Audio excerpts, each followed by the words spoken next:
Phylisiah from Tanzania. Just to get to know who we have, if you could type which country you're joining us from on chat, that would be great.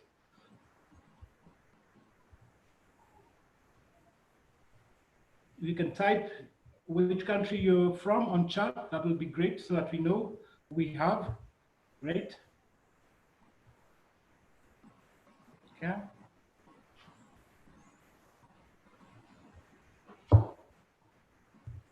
Okay, so I'm seeing we have Kenya, we have Nigeria. Last week we were privileged to have guys from Zambia, from Zimbabwe. Hope they also be joining us this week. I'm going to sing from Tanzania also.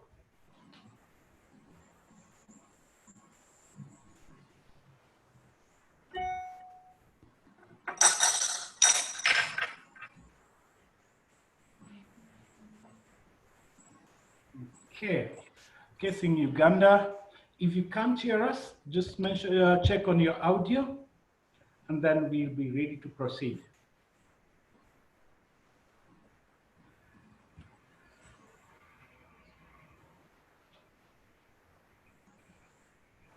Okay, see more people are joining us, and then we have 3 more minutes, and then we can start off our session for today.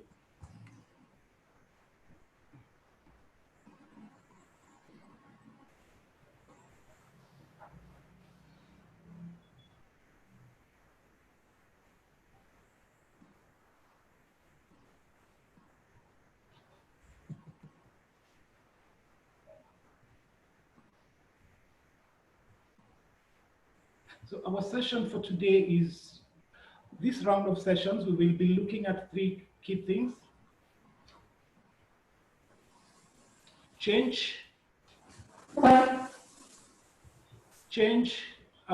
Culture, change, and learning. So we have 2 sessions this week, and we have another 2 sessions next week. And we'll be done with this series on culture, change, and learning. So as we're about to start, we'd like to do a small poll so that we get to know who is with us this morning. So on this poll, I'd like to know whether we have introverts or extroverts in our midst. So, and then that's the first question. And the second question is, which sounds more like you in these times? So if we can participate in the poll. These are A or B questions.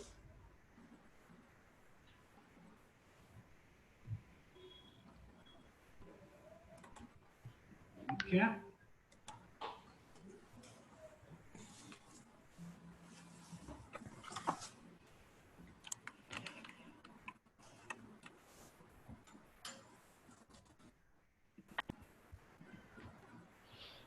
Okay.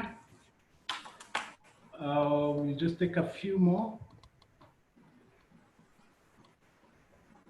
We have at least 20 people out of the 44 in the room who have voted. Okay, closing the poll in 10 seconds.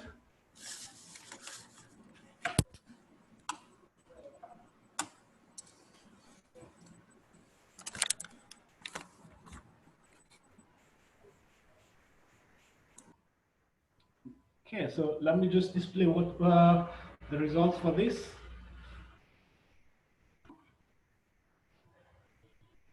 Okay, so we have more introverts in the room, yeah? But also the introverts also want things to get back to normal, interestingly, you know? So it's been said that this is a time for introverts. The introverts are having the time of their life.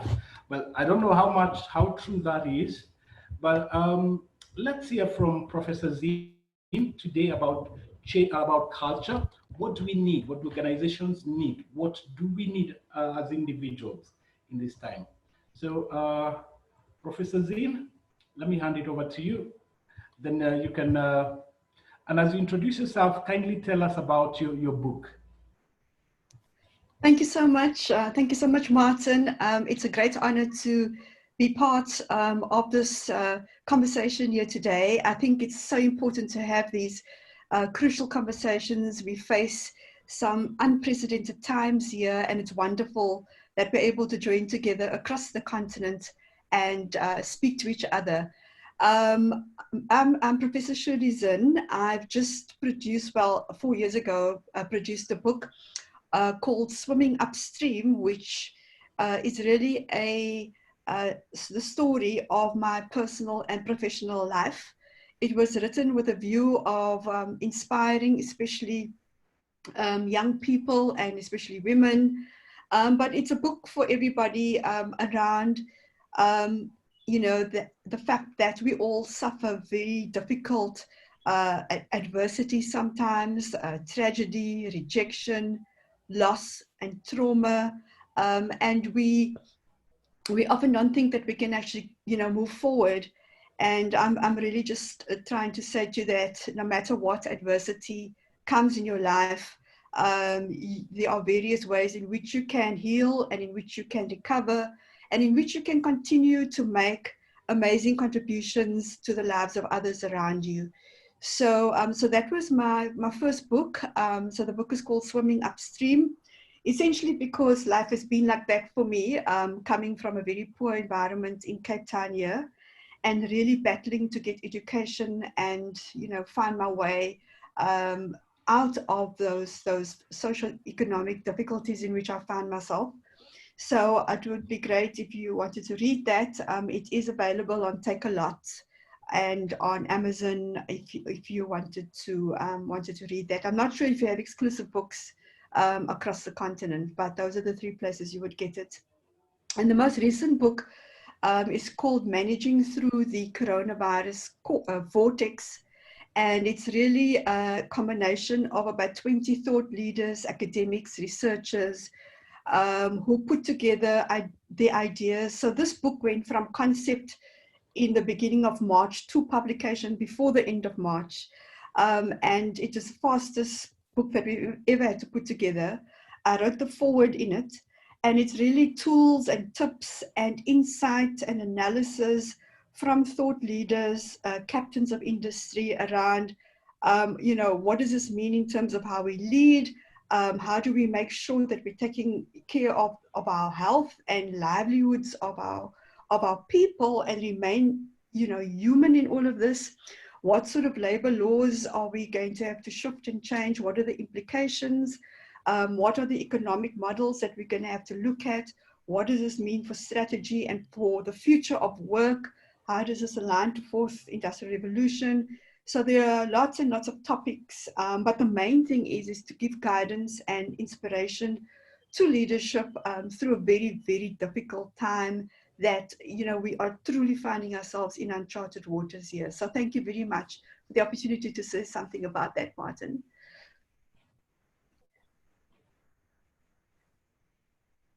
I think what I'll do is now I will continue with talking about the topic for the day really is organizational culture.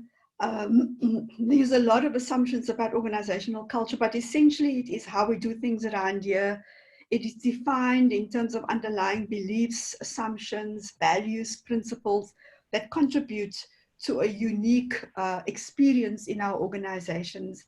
And the point that Martin was making here is that organizations and their cultures is primarily built on a premise that staff and employees are in close proximity. They sit at desks next to each other and in the confines of the organization. What happens when we find, you know, proximity has changed and now people are working from home and home offices? How do we ensure that we have the right culture for us to continue to perform in a scenario like we have just had? How do we define and infuse this culture into our new ways of being and of working under, you know, rapid changes in distressed times? And I just wanted to open up with a few comments before we open up to further comments from Phylisiah, is to say that culture is your company's internal compass.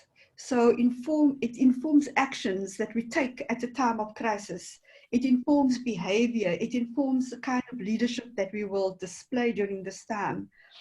You know, we talk a lot also today about purpose. And the smart organizations will be able to now translate those purpose and value statements into the right decisions, into the right actions during this crisis. Our choices obviously define us, and our actions right now has to be driven by those values. The thing is that building organizational culture around principles and values, whether we are remote or not, is what we should be striving for. So we don't need to have an organizational culture for when we're working at home and one for when we're at work. We should find a way to have an embedded culture within ourselves that regardless of where we are, we have the best interests of the organization at heart. We are doing what we need to do in a way that is defined by the culture and the values in our organizations. So a lot of organizations now have, during this COVID-19 crisis, people have been working from home, and they have been building policies as they go, on the fly, reacting constantly to what's happening. But we need to apply the same principles, to our overall response in order to have the results that we are looking for. And so we want people to get the job done. We want to continue to have a high performance. We want people to continue to learn. But we didn't always have the strategies perfectly in place. But we must never forget about the people who are doing the work. I think that's a very important point I make, that we've got to lead in a humane way, and we've got to understand that this is a huge change management exercise for people. We need to find ways to support people better, even if it means leaning in further than usual. And there's another point here about remote working requires leaders to embrace organizational change management, to reimagine a future of the organization and how employees can work and collaborate better together. I think some of the conversations that, if one listens to conversations now, there's a new lexicon. And the lexicon is, we work in isolation, we in quarantine, we are not going to be able to go back to where we were before. There will be a new normal. And we need to figure out, how we're going to create a supportive and enabling environment for people still to come back to. So I just want to talk about some of the important things that senior leaders need to be doing. We need to communicate the shift that means our organization is, the direction that the organization is taking is very clear, concise, and consistent. Communication is very, very important. The channels to communicating is equally important if it's going to be effective. So there must be infrastructure, ecosystems, and tools that are made available to our people in order to for that communication to be effective during this time. We can't expect people to work remotely and be productive if we're not communicating with them. This, on the other hand, doesn't mean that we must micromanage as well, because micromanagement also has its own backlash. But I think we need to work with people in a collaborative way. So the CEO, CIO, IT team, who's deciding on the digital technology in our organizations these days? I think HR needs to play a very important role in ensuring that, we are building an infrastructure, a technology, digital infrastructure that is going to be able to give the face time to people in the best possible way. And so I think that this is very important, that we don't prejudice people in this process. Also, that because we are having a distributed workforce, trust is a very important element of what we do. Trust and patience with employees during this time. And of course, with that will come accountability and results that will, come through a culture where we do trust each other to do the work. I think that, this thing of remote work has been with us for a very long time already. We've been talking about it. Some organizations have experimented with it, but there's still very old traditional managers who say if a person isn't on a chair in an office, I don't trust that they are actually performing. And so I think that one of the things the pandemic has pushed us to is to say that people can be very productive and high performing even in remote environments, and that we need to create the culture and enabling environment for them to thrive. So culture is guided by purpose and values. An organization's culture is its behaviors at scale, and it will be put to the test by COVID-19. Our research also tells us that among the values exhibited by strong cultures are collaboration, agility, adaptability, the ability to adapt to the fast pace of change, people centricity, and understanding that we are working with human beings, are never losing the human factor, even though we are using a lot of technology right now.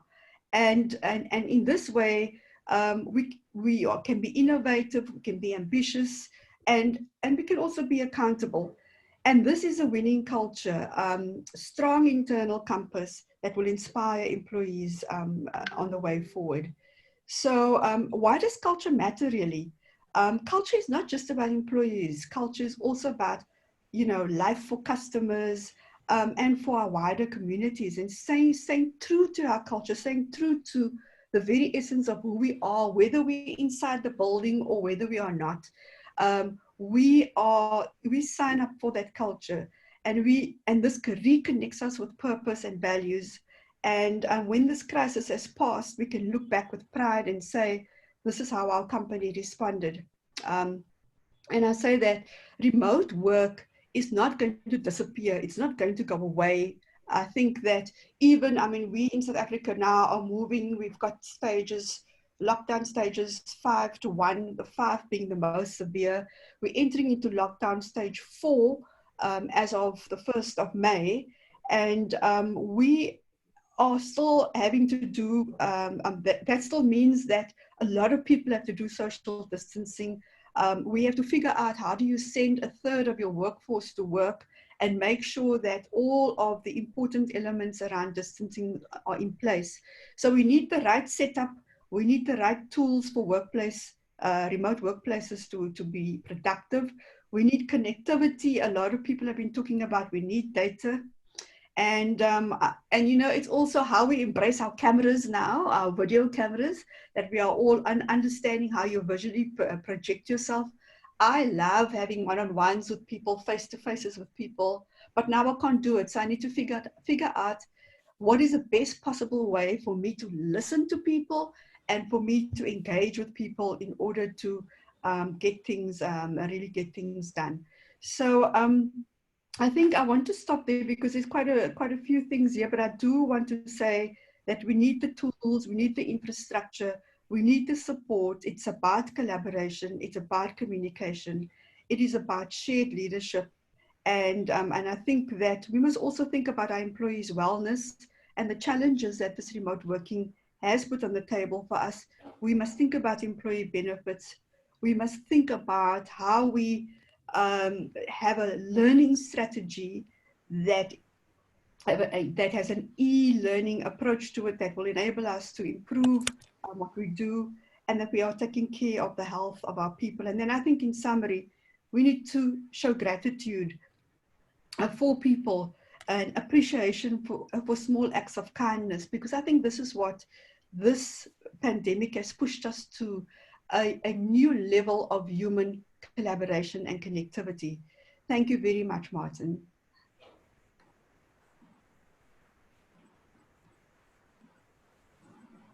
Thank you, Shell.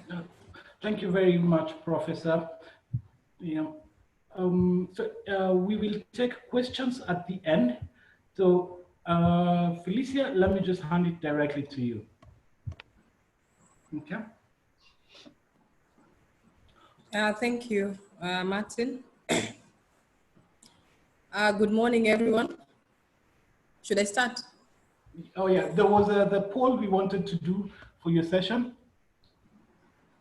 Oh yes. Yep. Maybe everyone can share with us how exactly they're feeling at this particular time. How are you currently feeling? Scared, terrified, anxious? stressed, misplaced, wait and see. So we can take on the poll and just see. Okay, more people to take the poll. We have only 6 people who have taken up now.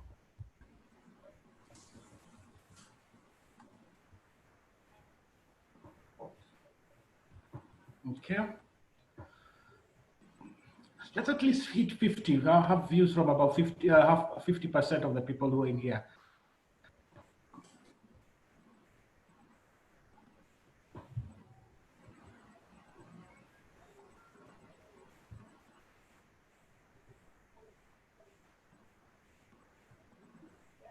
Okay, closing in 20 seconds. Oh, okay.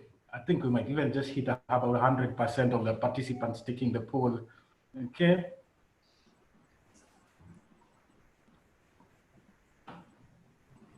Okay, 10 more. Okay. Closing the poll now, and then we view the results. Let's see how people are feeling. Okay.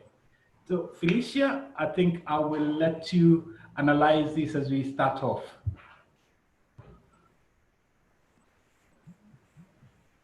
Hello, Phylisiah, you can hear me? Yes. Okay, thank you. Thank you, Martin. Okay, I think yes. I would like to share my screen. Yes, okay, let me stop this, then we can go on. Okay. You're good to go.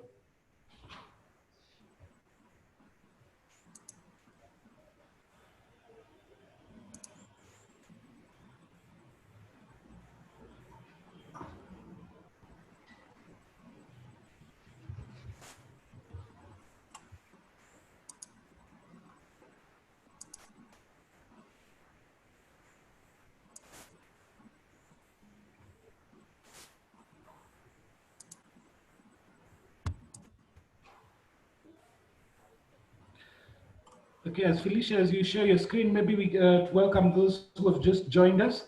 Welcome very much. Okay, you're good to go, Phylisiah? Okay, as Phylisiah gets hers sorted out, just on chat, if you just come in, you could share with us which country you're joining us from. Phylisiah, my cue will be when I see your screen share. Yeah. Sorry? So my cue to hand over will be when I see your screen share. So if you've just joined us, kindly just share with us from which country you've joined us from. Okay, as Phylisiah shares her screen.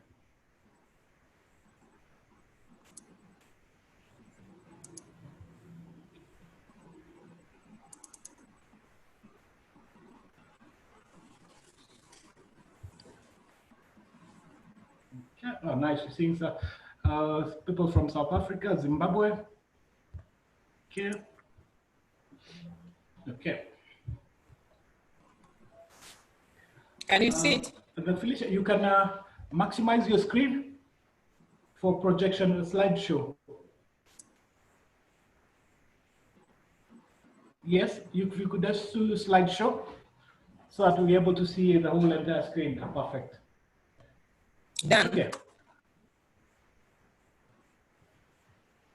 Okay, I think we're good to go. We can fix that as we move. Okay, good morning, everyone. We're good to As go. Martin said, Yes. my name is Phylisiah. I work for Iris Executive in Dar es Salaam, Tanzania. But we also have a branch in Nairobi, Kenya. When Martin told me we are going to talk about organizational change, I thought I should just talk about individual change because this change is happening to us at individual levels. So the topic of today is uncertainty. As you are all aware, the world has changed. And it's a massive change. Basically, the poll that we did, I think everyone there's something that we are feeling. Some at this point, they are feeling more peaceful because it's a point or it's a time where you can sit back and reflect and maybe build or rebuild bonds on relationships with your families. For some, it's very depressing. It's a depressing time because it's a time that you are not able to go out. You're not able to do what you usually do. You're not able to do the normal. For some, it's quite terrifying because in some countries, even you do not have communication in terms of where you are with this pandemic. You don't even know the numbers. So basically, it's a blackout. So basically, you are at war, but you have no information at all. Can you imagine that scenario if it is in your case? So I think it's quite terrifying. So what's the reality now? I think we need to call a spade a spade. What's the reality on the ground now? The world economy is heavily affected with huge losses. And of course, will the situation continue the way it is? Absolutely, we will continue to be affected. Yeah. In terms of how long it will take, no one knows. We are all speculators in this arena. Do we know the future? No, we can only speculate, we can only hope, we can only plan. But currently it's a question of trial and error. So there is no way that currently no one has the solutions. No one has the solutions. We can only maybe do scenario analysis to check what in 12 months time to come, where will we be if this is the scenario, if this is not the scenario. So what has basically changed? I think the world has changed in ways that we still don't fully understand. The work has changed. Many people in many organizations, in many countries have actually lost their jobs. They do not know what the future holds for them. Many people have completed or depleted their savings, whatever that is literally in the bank. But for others, it's just only a question of how they work. We are no longer looking at or placing importance in brick and walls. People are working virtually. People are working from their homes. We've been constricted in our homes. And of course, there is a lot of uncertainty in terms of how long will this last? Because government will tell you we are only having a 21 maybe days lockup. Then after the lockup, they tell you we are going to extend for another 2 weeks. Or we are going to open up some places in phases, but with a new normal and new measures. So the question is this our new normal? Or is this a temporary normal? Will it change again into the old normal in the next few months? Or will we continue with the new normal? Still, we don't have the answers because nothing is clear yet. So basically, how can we, at individual level, quickly change to the new normal in terms of what is waiting for us all, which is still invisible, by the way? In any change process, we have 3 critical stages. One is the endings, where we were, where everything was normal, and then we were asked to change how we work, how we live. So some people will basically move very fast to the neutral without resistance at all, so that they can basically check, how is it? Am I optimistic that these things will work out? Am I resisting the measures, etc.?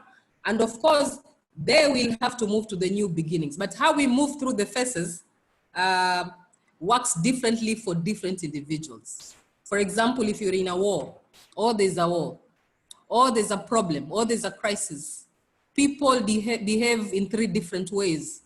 I could be the person that when danger comes, I confront it. Individual number 2 could be a person when danger comes, actually buries his head in the sand, wishing it away that it will go away, right? Then number 3, the individual number 3 is a person that will take flight, run away from the danger. So we actually manage change or experience change differently as individuals. We have what we call an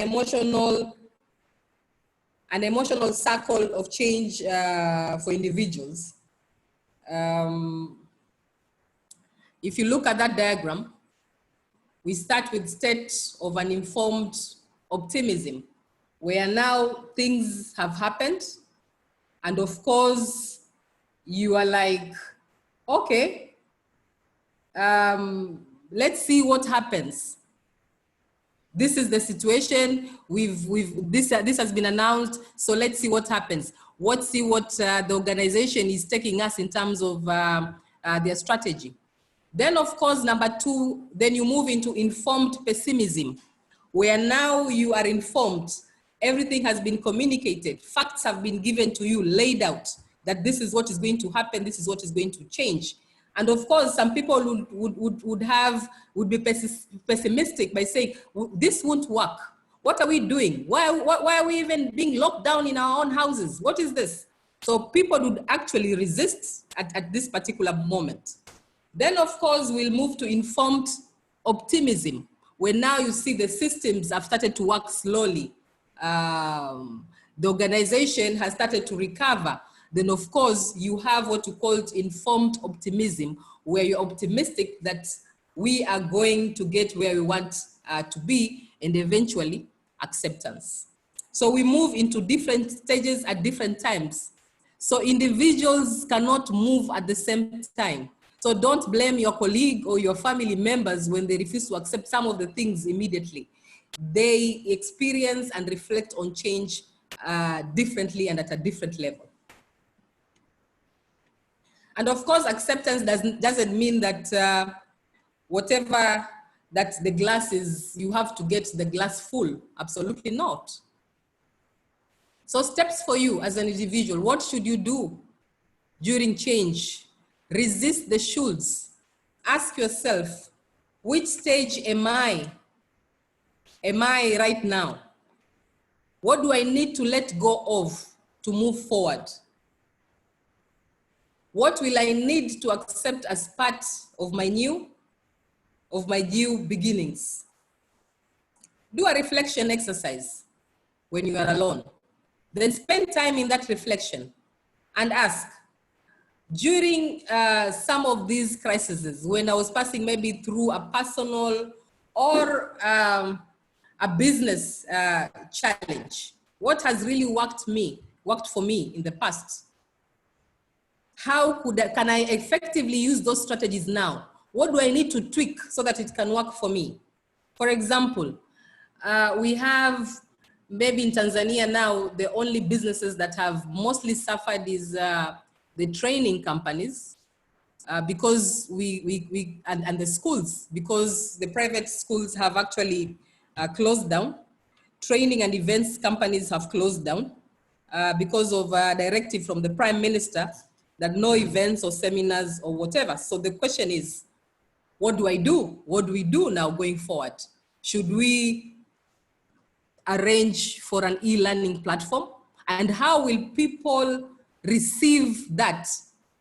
Will they be receptive enough to accept now doing training virtually or not? So these are questions that you need to ask yourself. Then of course,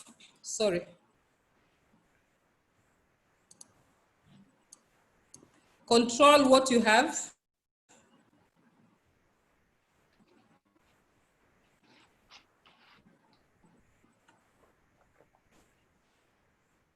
Control what you have. Ask yourself, what is the one step that I can take today to control my current experience? Should I continue complaining? Should I continue being depressed? Should I continue being fearful and work better? What am I trying to control that I need to let go of? That's the question. I was talking to my auntie last night.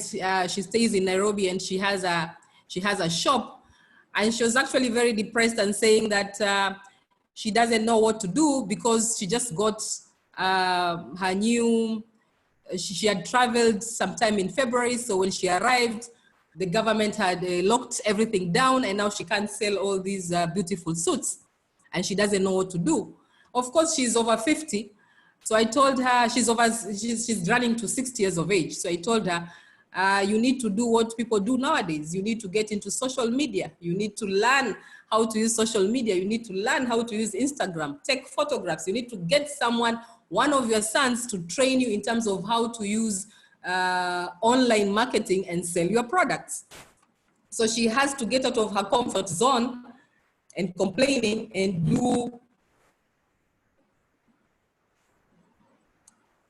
do what we are all trying to do in order to survive. So finally, while we are going through all this, because at this time we are only thinking about us in terms of my job is at risk. Some of the organizations have actually started retrenching staff. You're looking at your dwindling savings and wondering what am I going to do? And of course, we have even some employees that have actually been putting their employers on social media complaining that they haven't been paid maybe for 1 month's salary because of the situation. I think the question is, can you also let's empathize and put ourselves into the shoes of these business owners, especially the small, medium enterprises, in terms of this is a leader that not only has he to manage this change at individual level, but he also has to manage this change at family level. He has to manage this change also at organizational level to ensure that he pays his bills, to ensure that he pays his staff, to ensure that the business does not collapse. So let's really reflect around that we are experiencing this, but there are some people that basically are wearing 3 or 4 hats, experiencing this change at very, very different levels. Thank you so much. Thank you very much, Phylisiah. Now, we move to the Q&A question session, and if you have a question, you can put it directly on chat or share it directly with the panelists, and then they can respond to it.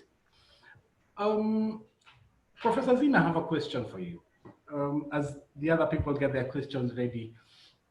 I know you sit on some boards, on a few boards. What's your thinking about the current status at board level? I think, thank you very much for that question, Martin. At board level, we are obviously there to make sure that we are actively engaging in good corporate governance, of oversight of the business, of sustainability of the business, and in acting in the best interests of the business. And I think what is very, very important, or has been in terms of the conversations, obviously going forward, are the 2 elements really. The first is that we need to look after our people, that we need to care about their health and their wellness, and that we've got to retain their jobs, because we are, as you would have known, South Africa was downgraded to junk status from an economic point of view just before the COVID-19 lockdown came.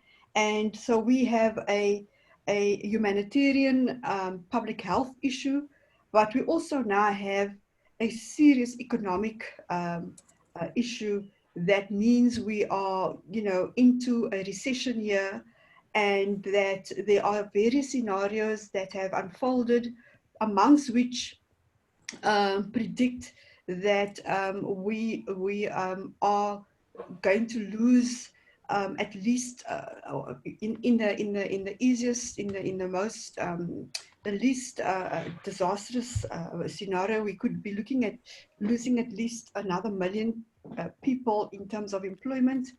And we're also looking at small businesses and the impact on small businesses, and the fact that small businesses employ a lot of people, and that they could potentially be, some of them are already closed, and 3 million people's jobs will be on the line there as well. So we already have a very high unemployment situation here in South Africa, as you will well know. And we will, that will push us upwards of 50%, if not more. if this scenario does unfold. And so there's a lot of anxiety and stress in the system. There's also a new dimension emerging, which is an opportunity in a pandemic like this for leaders to say, we need to show empathy, we need to show compassion. We need, a lot of organizations have been saying we need to be involved in feeding our communities. We've had a lot of problems in South Africa around food parcels getting to the beneficiaries. We've had our economists looking at scenarios and saying to us that we are in a very difficult time, and it will take us many years. Our GDP has contracted significantly over the last months. We're looking at less than a 6 to 10% regression in our GDP and our growth. So how are we going to manage? And the compassion and empathetic piece is very important, because there is a view that we want to keep people in their jobs. So if it means that people must take their annual leave, or whether people must take a small cut in their salaries for now, we are busy talking to trade unions about how we can ensure that people do not lose their jobs. There's been you might have been reading about the South African Airways. It has been in very big trouble already before all of this happened. They have received a number of bailouts from the fiscus.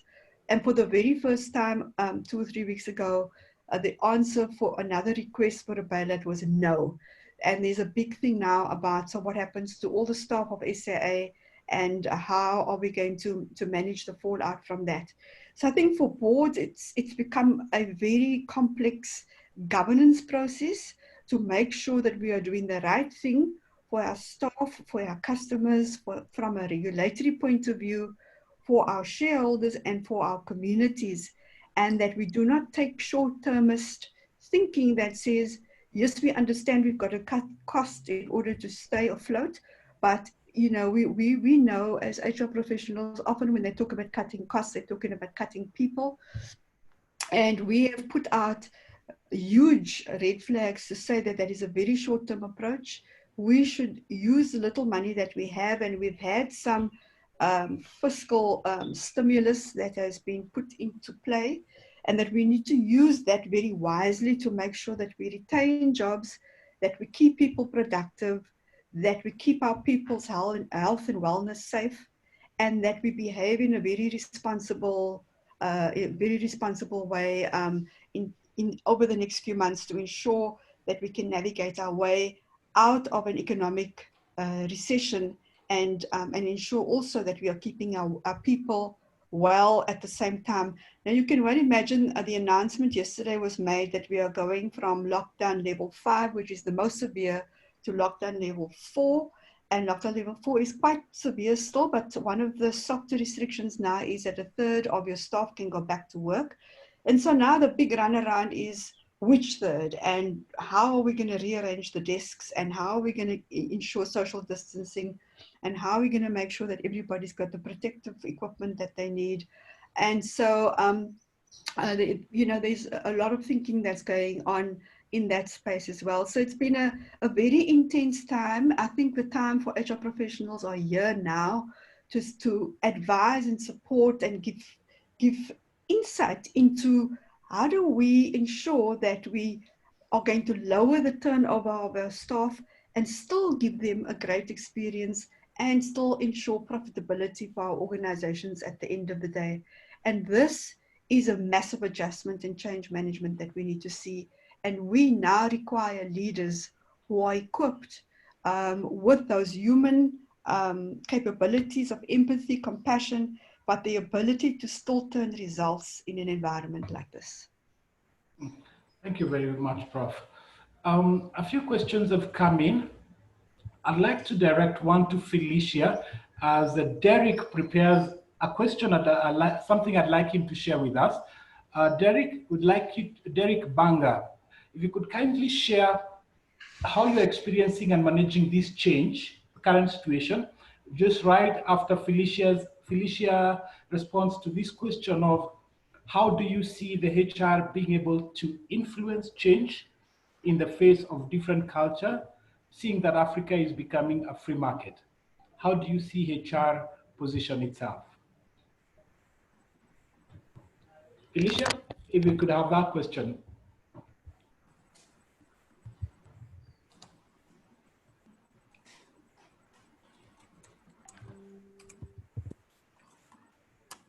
You've seen it, Phylisiah?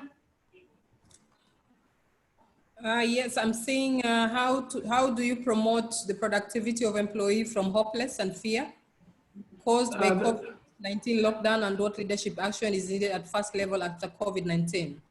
Yeah, there is that, and then there's also one and just above that of how do you see HR being able, yes. Yeah, okay. Let me start with the one that Ekarangwa had asked. First of all, like I said initially, that we need to understand that this is the reality on the ground. So I think one of the critical aspects of change management and leadership is about communication. Like the professor said in our initial presentation, that you need to communicate and over communicate. So you basically need to have a communication strategy in place and explain the reality in terms of what it is, what is the impact now, and what is expected in future. Because we are not saying that you change your strategies. No, you tweak your strategies, but you're not supposed to take your eyes off the bigger picture in terms of why does the organization basically exist. And of course, in terms of leaders, you need to prepare your teams for success. Your teams will need to start learning new skills. That is definitely. And you as a leader, you need to lay out clear accountabilities. For example, like now, especially those who have to work from home. How do you basically manage your team's success and performance on a day-to-day basis? Checking up, is this person actually delivering? Is this actually, am I getting the same output when this guy is not in the office or not? And of course, you as a leader, how do you lead from the front? You need to be seen to lead from the front, because there's no way that you're going to lock yourself up in your residence or in a high-rise apartment and expect that you've not provided any leadership in terms of safety, in terms of governance, in terms of counseling services to your staff to manage this whole thing. And of course, as a leader, you also need to set your hands dirty. I mean, you roll up your skills and go for action, because this is time for action. So how do you basically ensure, for example, you are working from home, you have a factory. How do you ensure that this person comes for his shift safely and leaves safely as a leader?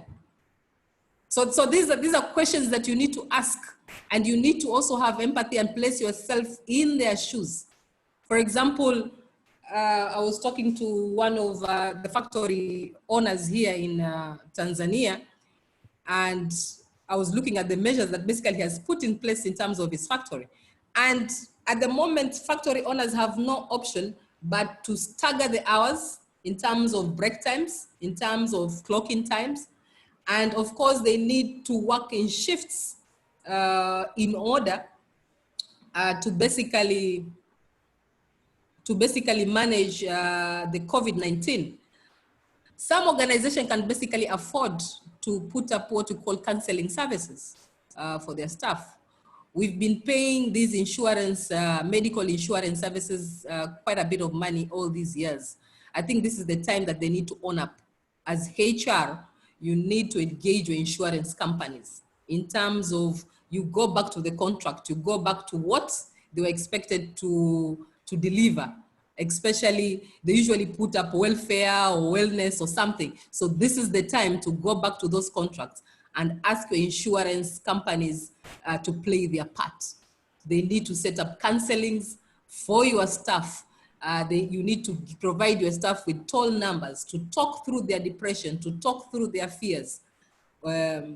So for me, you need basically to take some of those measures. But of course, one of the most critical aspects is you need to tell the truth, that this is where the situation is, this is where the company is, and this is where we could go.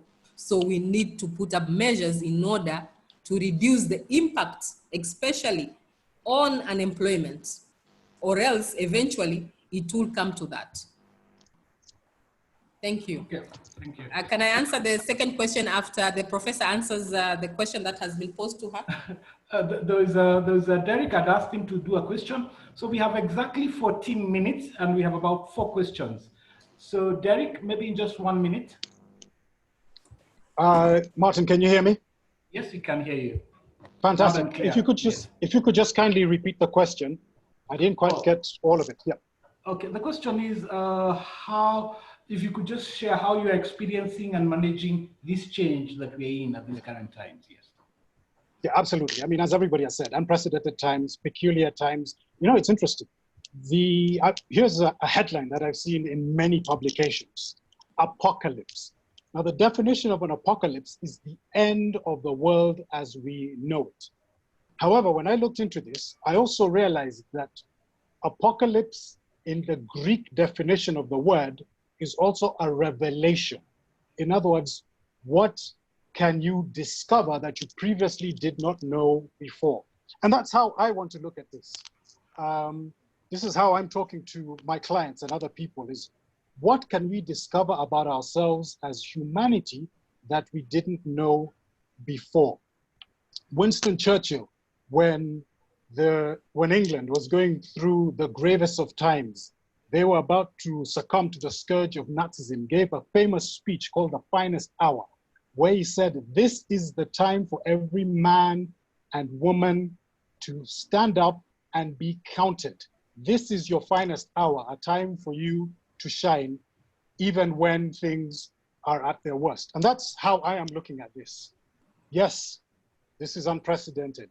Yes, this is changing the way our new normal is going to be, but this is also a time for us to discover, one of the speakers talked about empathy, discover the empathy that we have in us, discover the fact that we have this resolve to be able to continue, even amongst these difficult times, changing these sort of strong negative emotions to positive emotions where we can perhaps become more engaged with our clients, more engaged with the people around us, where perhaps we can look to innovate. So for me, I am looking at this as an opportunity for us to become the best version of ourselves. Thank you for that question. Thank you very much, Martin. Derek, and thank you for being accepted to be hijacked for that question. Hijack is the word. So, Professor, maybe you could have a go at one of the questions. We see how many we can answer in these 10 minutes that we have. Okay, thank you very much. So maybe the one that you asked earlier on, which we might not have answered yet, is the one on the role of the HR professional in the current scenario. And I think right now there is a bright light shining on HR professionals to support, to direct, to influence leadership, to ensure that they are taking into account the handling of the crisis in a humane way, that they are taking a look at the value of human life and not just seeing employees as commodities that come into the operations every day and leave, and that they are genuinely trying to ensure that they are taking responsibility for how they're going to create an enabling culture and environment for people to engage with remotely, for those who are slowly going to be coming back, to make sure that they are included in a way and integrated back into a way that they can be productive, and to ensure that, you know, as a previous speaker was saying, this is a fantastic opportunity to do things differently, because I think in the old frameworks that we come from, we still had a lot of authoritarian styles, demanding control, you know, no concern for the broader human being in particularly difficult circumstances. We've seen some toxic behaviors, but we are now saying How do we inspire and bring hope for a future? How do we make sure that our organization is healthy and fit, even if they are in distributed teams? How do we show appreciation for people and create more positivity than we perhaps did before? How do we show gratitude to people? Because when we do that, we ensure that we are building resilience within people. We are building trust. There's credible leadership, and so even when times are tough, we can pull through these difficulties because we have that kind of leader who is willing to take us along on this journey. So we do this as a collective. We do this in a collaborative way. We communicate, and we can change that negative experience into something positive. So for HR professionals, this is going to be very important to look for these new leadership traits that perhaps we didn't look for before when we appointed people, to look for, to reward and acknowledge people when they behave in a particular way, especially in this current scenario where we can uplift people and make people feel part of something great again into the future, that we can build and discover this resilience that we are going to need because times are going to be very, very tough. And so for me, I want to encourage HR professionals to say, if ever there has been a time for you to shine, it is now. And play the leadership role alongside of your CEOs, your CIOs, your COOs, your board, to ensure that we are instrumental in including some of this new way of working, new level of work ethic and morale into our organizations, because things are going to be different for a long time. And it's not just about changing the policies or fiddling with, a few of the current terms and conditions of employment. It's really looking at, are our organizations responsive to the needs of our people? Because I can tell you that if we don't do that, we will not be successful. We will not be sustainable into the future. If you're going to take a scissor and just cut people out because it's the easiest and the quickest way to save money, I think your reputation in terms of your clients' minds and in terms of the other stakeholders are not going to go down well. So we must play in all of those spaces. So that's the one comment I wanted to make, Martin. And I think that the opportunity, I see there's some question here from Linda Maruti, an opportunity to train and retrain using e-learning platforms for staff or at home. I think that is an absolute no-brainer. We need to invest in e-learning tools that are effective, and people must take up the challenge of driving their own learning as well. Don't wait for somebody to tell you have to learn. Make sure that you are staying on top of your game in these difficult times, because otherwise you won't be able to make a contribution. And I think, while we are on the thing of technology, we know that digitization is going to be the next wave that is going to, and people are also anxious about, does this mean that I will be displaced in my job? That is why upskilling and reskilling is important. And we need to start actually doing that now. So that's an important part of what we need to do. Martin, is there another question perhaps that you would like me to respond to? Yes, there was something about productivity. Let me just pull it. Let me just.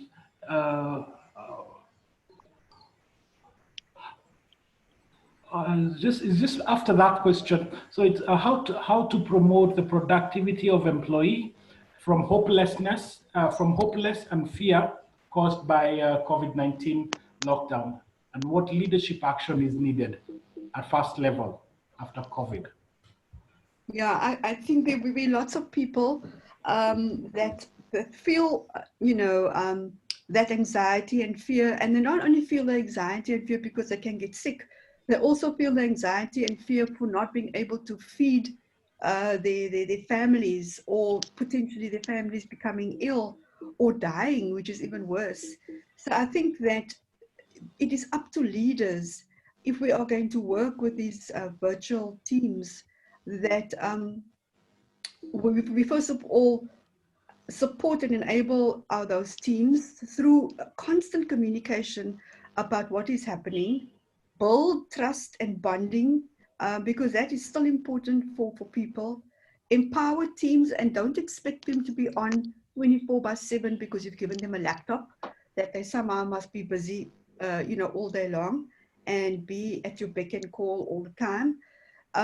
Ensure that they also have some fun together so that they're working collaboratively. There are chat rooms, they can share their concerns, and organizations need to step up to, if they want people to be productive, they must make sure that people are mentally alert, they are fit, and they have the stamina to see these complexities through. We truly, as somebody said, live in VUCA times. We have volatility, we have unpredictability and uncertainty, we have complexity, we have ambiguity. Leaders need to make sure that we are giving clear in direction in that particular situation, and explain goals and expectations clearly. Explain what they want from the employees, whether the employees are at home or at the office. We need to get clearer about what KPIs are and what deliverables are in order to ensure that our organizations continue to perform and that our staff continue to develop and that they begin to see that there's a future for them, regardless of how this pandemic might morph. We've been talking about flattening the curve now, but people have been talking about there might be waves of this. So how do we ensure that we have an adaptable workforce that is able to see, okay, it's changing, let's go in this direction, and so it's about the old traditional approach in terms of hierarchy. Maybe there was a time and a place for that. I don't believe it's there anymore. I believe now that talking to our people through social media, through other strategic channels, is what we need to do to ensure that our people remain productive, that they remain informed, that they have facts, and that they're not operating off emotional conspiracy theories that don't help to channel their energies in the right direction. And I do think the point made about depression and mental wellness and counseling is part of a culture that we need to build so that people can find better time for work-life balance, and that that thinking that they're sitting at home and not in the traffic, that somehow they got more time to work. I think that we need to really make an investment in people's health and support them a little bit better. But I think transparency, if your company is going through a tough time, don't let people feed off negative stories and gossip that might float through social media. Really give them clear direction in your communication and be honest about that. So no secrets, no drama, no office politics and cliques that can still, be prevalent during a time like this. So in the end, I just want to finish up and say that we need to inspire hope in people for the future.